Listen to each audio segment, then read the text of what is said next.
Okay, Layla, nice looking ad. All right, let's go ahead and get started. I've got the ad up in a different ad. I was just reading through, I mean, a different window, but I'm just reading through your writing. Good job describing your intent and your conceptual development. Now all I have to do is find, oh, there it is right there. Okay, so as we can see, this fits in the window rather nicely, but let me just, there, that's perfect. Okay, so I think it's a really good start. There's a couple of areas I think we can improve. So basically, I think the bottom area is, I just can't help but to notice these color shifts. Okay, so I'm going to pull out the original logo, which I have right here. And there it is right there, right? As a matter of fact, let's take a look at the larger version of it. So we can clearly see this is purple, right? But over here, this is blue. And I'm guessing that the type was set in purple too, but we've got a color shift that's turning that blue. And I have a feeling it has to do with the color mode. Make sure that the Adobe Illustrator ad is set up in CMYK. Okay, it's really, really important because when you place the logo from the style guide into the Adobe Illustrator ad, you got to maintain those color attributes. And in order to do so, you have to make sure that the color space is set at CMYK since this is destined for print. Okay, so we'll definitely want to address the color shifts in the logo and this type right here. As far as the ad itself goes, I think you've got some pretty good page mechanics here. Now, a couple of things I would recommend.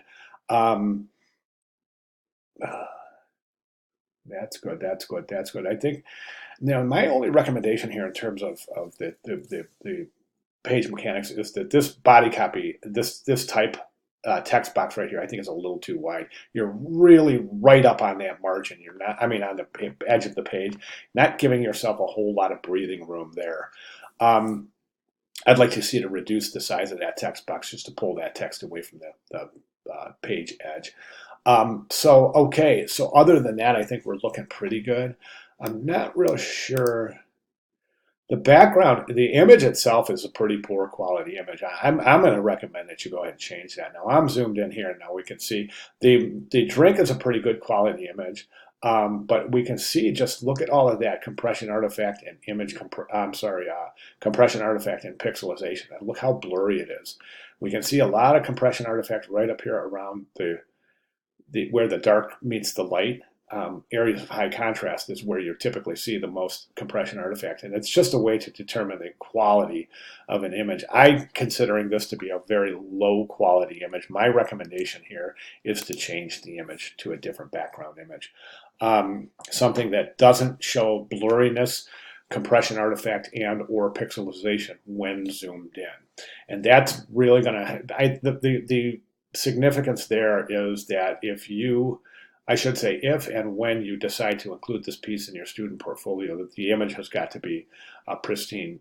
It won't be well accepted if there's a low quality image. So I would circumvent that right now by go ahead and just select a different background image. Okay. Other than that, I think you got it down. I think you're showing outstanding proficiency in image adjustment, placement, typography, placement of type styles, masking, and placement of the logo without any distortions. But we do have that color shift, so we need to address that. Okay. At this point, I think the most important thing to do would be to get with me if you have any questions at all. We'll go ahead and make any necessary clarifications so that you can go ahead and get to work on the new composition. And I would like to see those changes reflected for your final magazine submission, which is coming up here in a couple of weeks. So no hurry, but if you want to work on it now and run it by me again, I'll be more than glad to make additional comments. All righty. Okay, great start. Any questions at all, please let me know. Thank you very much.